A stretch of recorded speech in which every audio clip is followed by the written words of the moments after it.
As many of you know, and if you don't, as of this current video, I received my contact juggling ball a little over 24 hours ago. And from not knowing anything about it at all, not doing any of the moves or knowing how they work, till now, I'm going to give you guys a demonstration on what I've picked up so far. Now, this isn't to brag, but I have better than average manual dexterity than a lot of people, so I have a tendency to learn things a lot faster just because I'm a magician and that's how I do things. That being said, a lot of the professionals, and me doing the research, found out they tell you do not practice with the item you're going to be using during the performance, and that is because you spend money on it. If it gets scuffed, it's not going to look good, things like that. However, I'm an avid believer in using to practice what you're actually going to be performing with so you're already used to it. Otherwise, you have to kind of compensate for the weights, the adjustments, things like that. I just prefer not to do that, and if this thing gets damaged, which it did, oh well. So I took it upon myself to order another one. So I have a second one coming along with a case. And until then, I have to wrap it in some fabric I bought from, on Walmart. But I just want to say that everything that the professional said was going to happen, did. And I'm not worried about it. I'm not mad as expected. That brings me to the setup on how I practiced. I'm on my couch, and I'll be demonstrating this on my couch. And I have pillows around all over the place. So that way, if it falls and it hits the floor, it's not going to be as bad. So let me show you how far I progressed in a 24-hour time frame. Now, I'll be explaining what some of the professionals said to do to start learning and what not to do. So what I tried to do is avoid doing what not to do so I don't have to actually cut that out. That's just, again, how I practice. So first things first, there's a couple of different ways they said to hold the ball. You can hold it like this, you can hold it like this, or you can hold it like this with your middle finger down. I prefer to do this because a lot of people who professionals said this has the most control over it, so I figured I'm going to go for optimal practice. Now, the problem I knew I was going to have, in what I believe to be the hardest move to do, is to catch the ball on the back of your hand like this. That is where the problem lies in. I knew I was going to need a lot of practice. So, from not knowing anything at all, or even how to hold my hands, here's where the progression has come into. So I hope you guys can see this. So what they started to say was practice balancing it and holding it and moving it up and down. Now, I have no problems with my right hand. The left hand I had a very severe problem with. So I sat up all night and they said, throw it up, catch it, throw it up, catch it, throw it up, catch it. Pass it to your hand, move it around, get used to the angles. So this is, I'm still having problems here. So let me do this. So they said to bounce, they said don't throw it.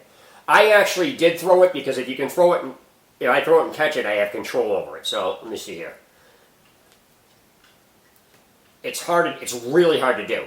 Now, the reason they said don't throw it, see there it is, I fell. The reason they said don't throw it is because you want to make sure that the ball is contacting your skin. So rolling it over and then doing it and then catching it on the back of your hand is where this comes into. So, and I want to make it clear that this is not easy to do. As you can see, I'm still having problems with this hand. Now my hand aches when I was doing this, so I was throwing this around. It's hard. You can do this hand no problem, and that's why I got to figure out why I can't do this hand. It's so hard to do.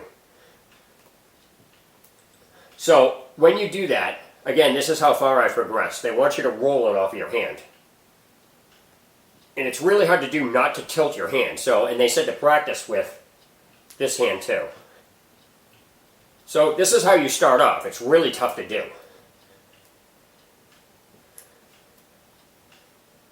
Oh. So,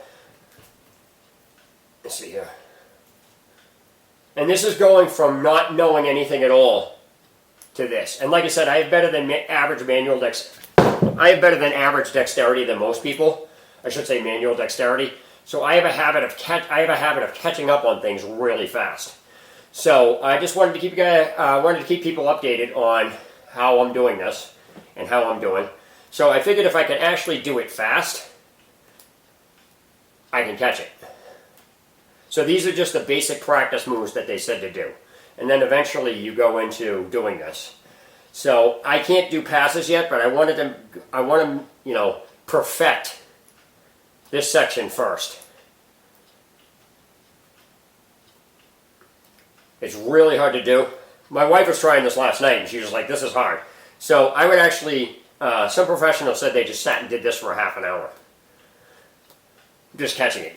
And so I see again I'm still having problems with this hand, so I have to perfect this hand. So it's kind of one of these, I got to figure out what I'm doing with this hand to do with this hand. So that's it for now. I just wanted to show people where I've, how far I've come off of this. But as you can see, I dropped it a bunch of times. But that was on the rug. I actually hit the floor with this, and so it's kind of scuffed. Ooh, that's not good. So you want to make sure that you're not near anything. So that's it for now. I just wanted to keep you guys, keep people updated on exactly what I've done. And as you can see, from not knowing anything at all till now, this is a huge speed boost. And so that's it. So I'm going to make another updated video. It might be 24 hours from now. It might be 48. I'm kind of taking a break to rest my hand because I don't want to hurt it. This actually does hurt your knuckles when it lands. So you got to kind of learn to impact it. So that's really all I've been doing. So that's it. Spaz the Magician sign out. Have a good day or night.